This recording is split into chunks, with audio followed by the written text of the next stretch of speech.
5.693 de 2022, 846 de 2018, 519,17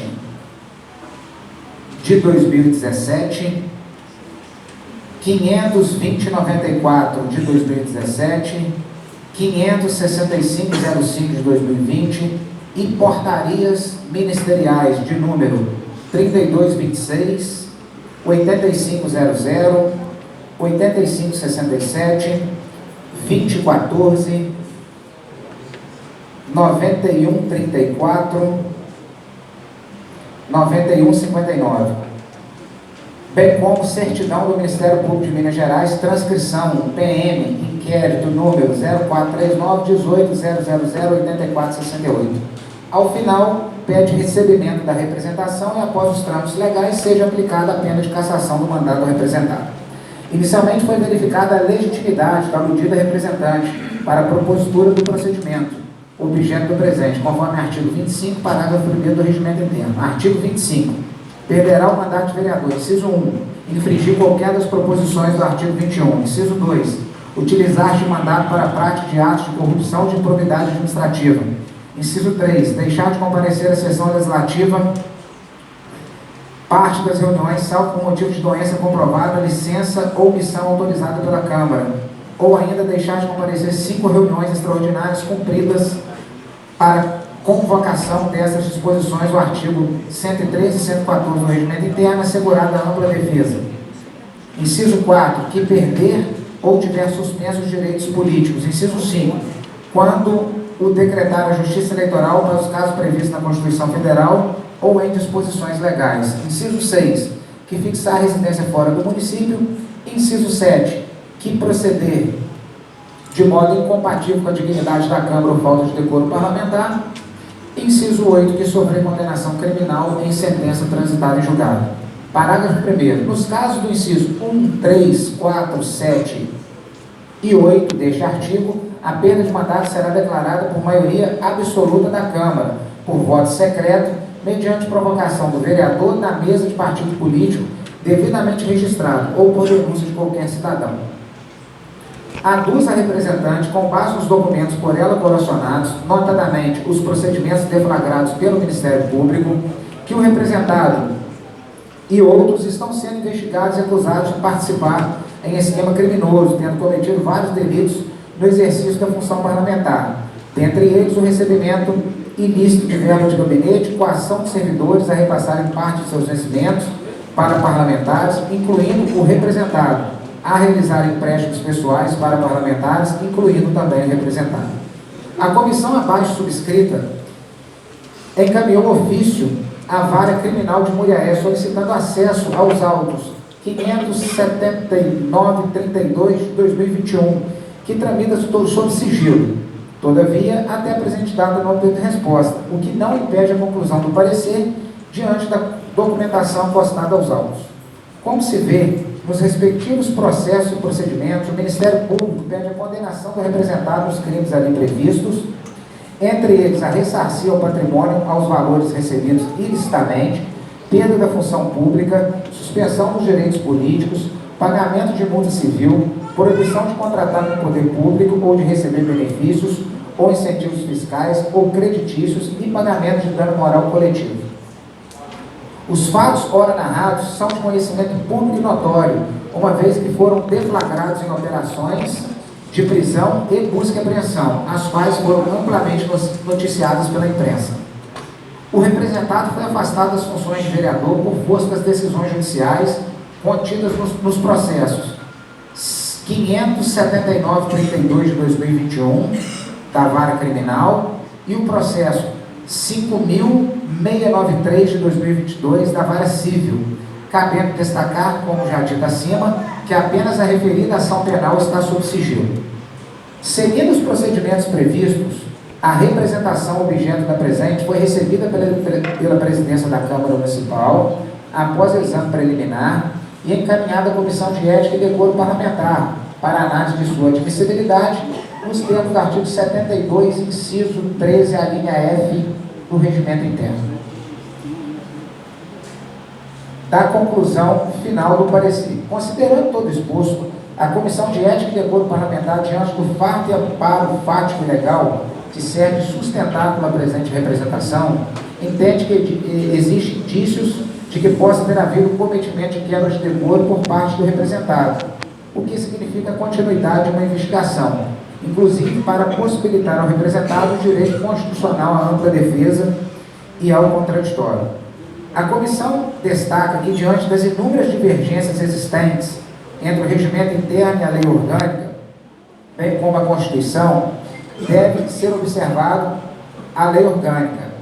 A hierarquia das normas é pacífica de que deva ser observada a lei orgânica. Se não, vejamos, aí uma citação de doutrina. As normas possuem uma hierarquia de que deva ser respeitada, sendo que a lei orgânica do município retira seu fundamento de validade da própria Constituição Federal, razão pela qual goza de supremacia hierárquica em relação ao regimento interno. A existência de dispositivo da lei orgânica, regulando a questão em debate, constitui fundamento apto para afastar a incidência de previsão regimental, em virtude da supremacia hierárquica da primeira. Sobre o tema, jurisprudência do STF, recurso extraordinário, processual civil, falta de questionamento, súmula 282 e 356 do Supremo Tribunal Federal. Aí aqui vem uma decisão do Supremo Tribunal Federal, o qual faço a leitura da parte final da decisão. O tribunal que deu origem referiu-se ao princípio da simetria para sustentar a afirmação de que a lei orgânica, como lei maior da municipalidade, preponderia sobre o regimento interno da Câmara dos Vereadores de Monte Alto. A específica alegação de inconstitucionalidade do artigo 23 da lei orgânica, por contrariedade à Constituição do Estado, não foi objeto de debate prévio no tribunal de origem. Tampouco foram postos embargos de declaração, com finalidade de comprovar ter havido um momento processual próprio, o pré-questionamento. Incide na espécie a súmula 282 e 385 do Supremo Tribunal Federal. A matéria constitucional contida no recurso extraordinário não foi objeto de debate e exame prévio do tribunal acorda. Tampouco após embargo de declaração, o que não viabiliza o recurso extraordinário por ausência de necessário pré-questionamento.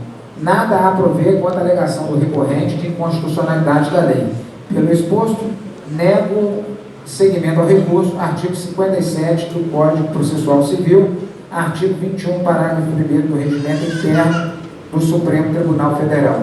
STF, recurso extraordinário, número 67, 98, 18, relatora ministra Carmen Lúcia, julgamento 1 de 8 de 2012, data da publicação 6 de 8 de 2012.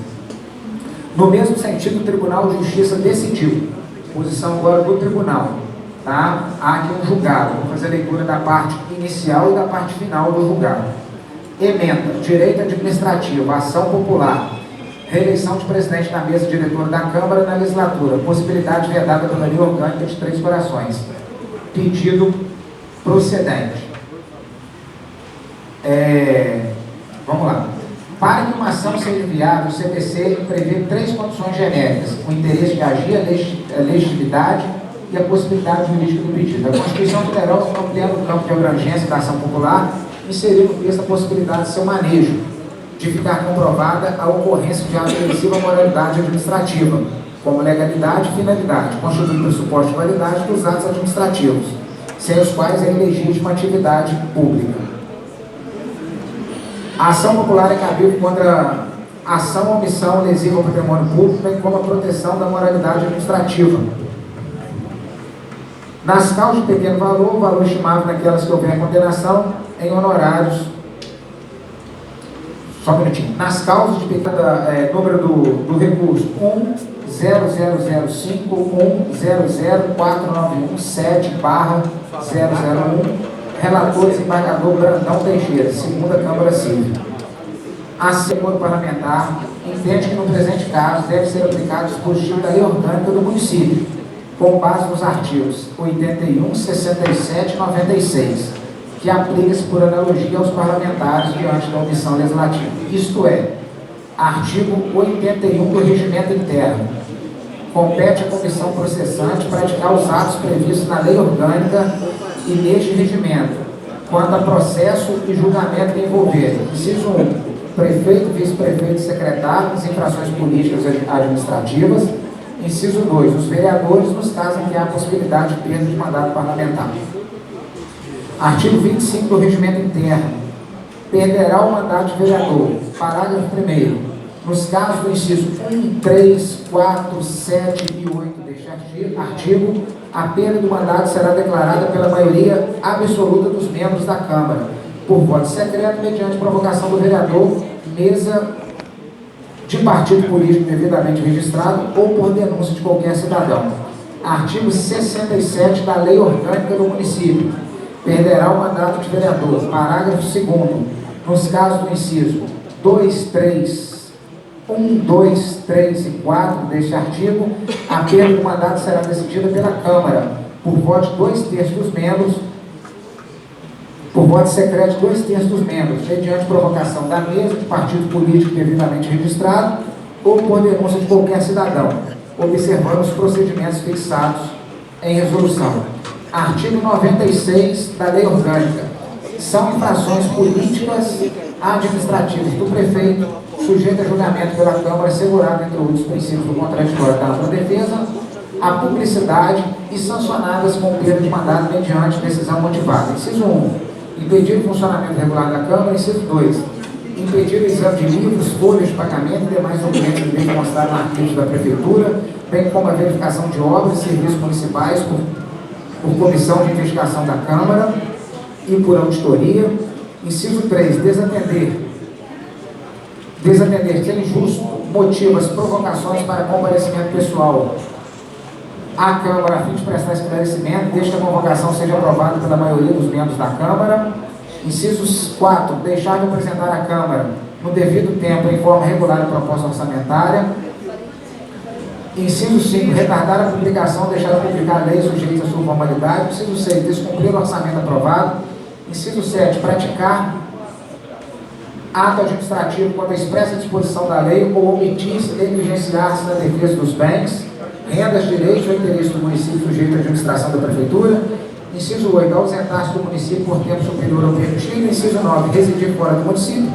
Inciso 10. Proceder de modo incompatível com a dignidade e decoro do cargo. Inciso 11. A desatender sem motivos justos requerimentos e informações escritas no prazo de 30 dias, desde que aprovado o requerimento no plenário da Câmara por maioria simples, contado da data do protocolo. Parágrafo 1º. A denúncia escrita será assinada, poderá ser feita por qualquer cidadão, com a exposição dos fatos e indicação de provas. Se o denunciante for vereador, ficará impedido de votar sobre a denúncia e integrar a comissão processante. E se for presidente da Câmara, passará a presidir o substituto legal para atos do processo. Será convocado suplente do vereador, impedido de votar, qual não poderá integrar a comissão processante. De posse da denúncia, o presidente da Câmara, na primeira reunião subsequente, determinará sua leitura, constituirá a comissão processante, formada por 5 vereadores, sorteada entre os desimpedidos e pertencentes a partidos diferentes, os quais elegerão desde logo o presidente e o relator. A comissão, no prazo de 10 dias, emitirá parecer que será submetido ao plenário, opinando pelo procedimento do arquivamento da denúncia, podendo proceder diligências que julgar necessário.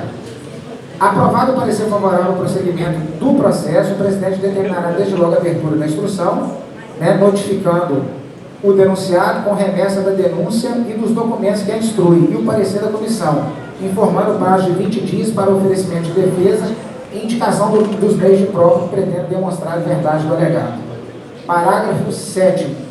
Fim do prazo estipulado no parágrafo anterior, com ou sem apresentação de defesa, a comissão determinará diligências requeridas ou que julgar conveniente e realizará audiências necessárias para a tomada das testemunhas de ambas as partes, podendo ouvir o denunciado, que poderá assistir pessoalmente ou por procurador a todas as reuniões e diligências da comissão, interrogando o contraditório, as testemunhas, requerendo a requisição ou a cariação dos mesmos e requerer diligências. Parágrafo 8º. Após as diligências, a comissão proferirá no prazo de 10 dias parecer final sobre a procedência e convocação da reunião para julgamento, de que se realizará após a distribuição do parecer. A reunião de julgamento, o processo será lido integralmente, a seguir os vereadores que desejarem poderão manifestar verbalmente, pelo tempo máximo de 15 minutos cada um, sendo que ao final o denunciado ou seu procurador terá o prazo máximo de 2 horas para produzir sua defesa oral. Terminada a defesa, procederá tanto as votações nominais quanto as forem as infrações articuladas na denúncia. Consider-se-á afastado definitivamente do cargo o denunciado que for declarado pelo voto de 2/3, pelo menos, dos membros da Câmara, em curso de qualquer das infrações articuladas na denúncia. Parágrafo 12. Concluído o julgamento, o presidente proclamará imediatamente o resultado e fará lavrar ata, que conseguindo a votação nominal sobre cada infração, e se houver condenação, expedirá o competente decreto legislativo de cassação do mandato do prefeito, ou se o resultado da votação for absolutório, determinará o arquivamento do processo, comunicando qualquer dos atos o resultado da Justiça Eleitoral. O processo deverá ser concluído em 120 dias, contados da citação válida do acusado e transcorrido o prazo para o seu julgamento. Será arquivado sem prejuízo de novas denúncias, ainda que sobre os mesmos fatos. Desta forma, a comissão exara parecer favorável à tramitação da representação, devendo a mesma ser apresentada por esta edilidade nos termos da Lei Orgânica do Município. Plenário da Câmara Municipal de Muriaé, no dia 5 de agosto de 2022, parecer assinado pelos vereadores Anderson Oliveira da Silva, Rangel Martins de Oliveira Paiva e Frederico Faria Silva.